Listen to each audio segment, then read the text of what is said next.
So, I mean, there is another angle into this, and that the China angle. So it's not like China is going to not play a hand in this. Very clearly, in the last, say, 3 years or 4 years, to a certain extent, our military's focus has been tied down quite heavily by China also. Right. So if you are one of the largest armies of the world, and a substantial part of your army has been tied down in mountain warfare and mountain, as I'm sure you've heard the other, strategic, tactical, military people speak about it. Mountains chew up troops. So a frontage that you can guard in the plains with maybe border fencing, patrolling, and all of that, with maybe a battalion, would require maybe 2 brigades in the. So mountains chew up troops. So you have to also look at it from another perspective. So when you maintain a battalion in, say, you're from Delhi at parade ground, right? There's a certain cost to a battalion. Let's say X crores. I don't want to get into the nitty-gritty, but X crores. You shift that battalion to Shimla, and that X crores becomes 5X. Naturally, logistic lines go up.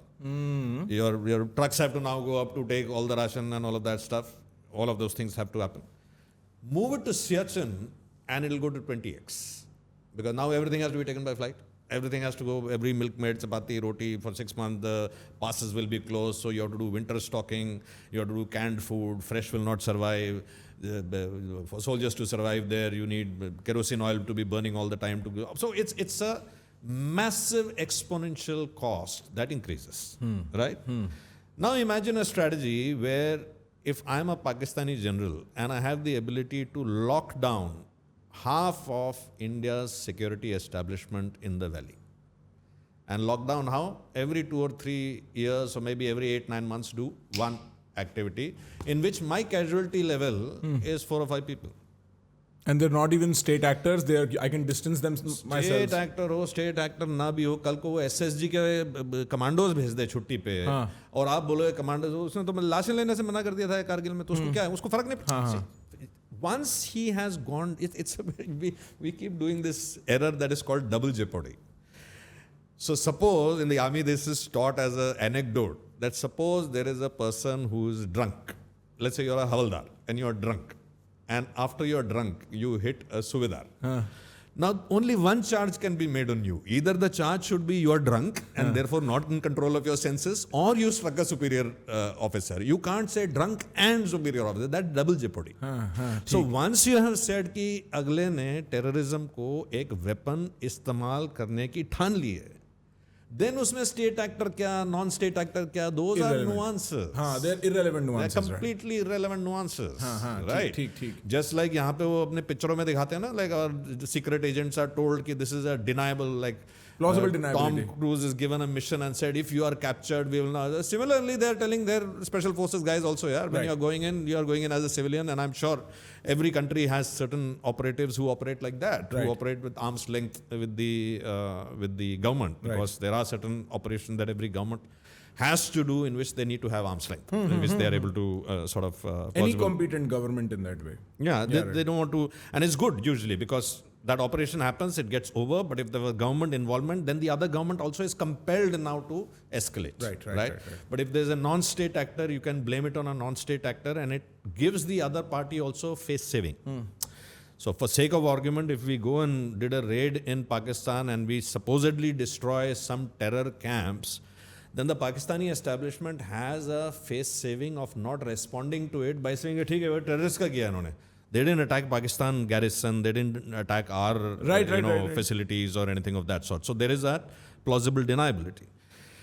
But notwithstanding that, the first recognition we need to have is that Pakistan, or for that matter any other country which has a bone to pick with us at some point of time, or even a country which is friendly with us, but will still want to keep fire burning at one, or an amazing example of our relationship with China, which at some levels is almost like our conduits are passing through each other, and now increasingly so with the tariff war, their dependence on India will also increase, because obviously they will need to balance out their US market with other options, and India is one of the bigger options there. But at the same time, he's also holding us in a vice grip in terms of saying, okay, you can't relieve your 30% of troops from here and send them to the western border.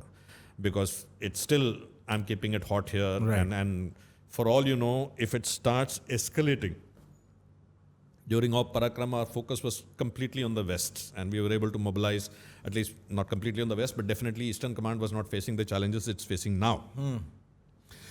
So if on one side you're being held down by being able to, sort of leverage your entire capacity, and on the other side, you know that you cannot really prolong this for long because the one who will suffer will be you.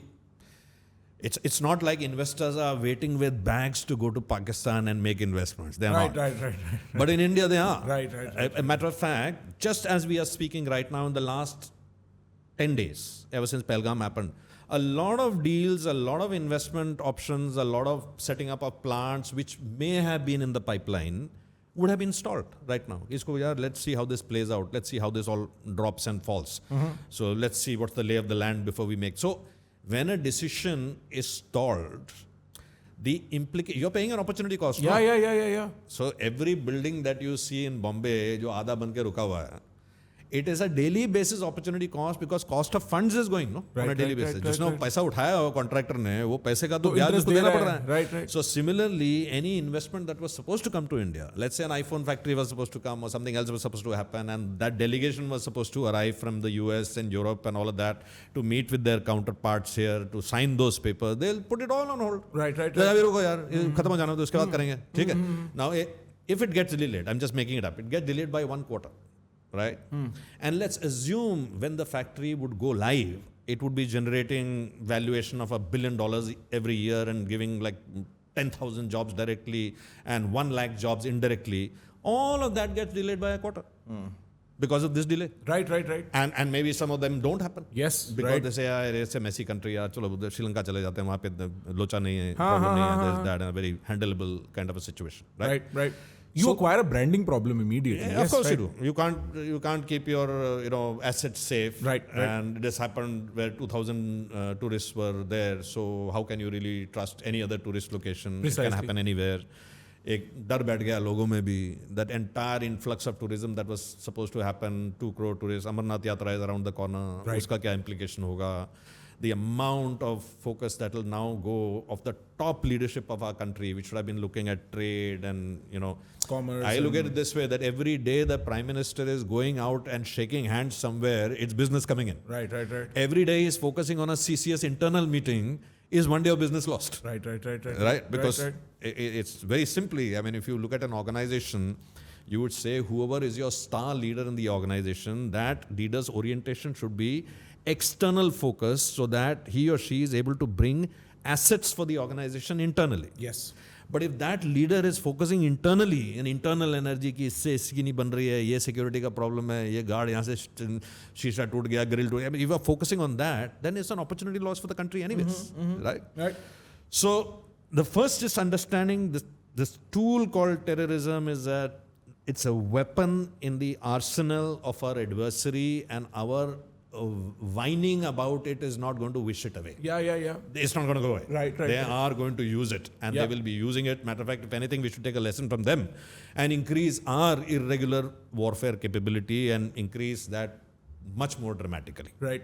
Because the impact per impact, like as far as the spread of the impact per shot is huge. Guys, if you're interested in more content like this, where it actually makes you think and explore how you think inside your head, dude, subscribe, man.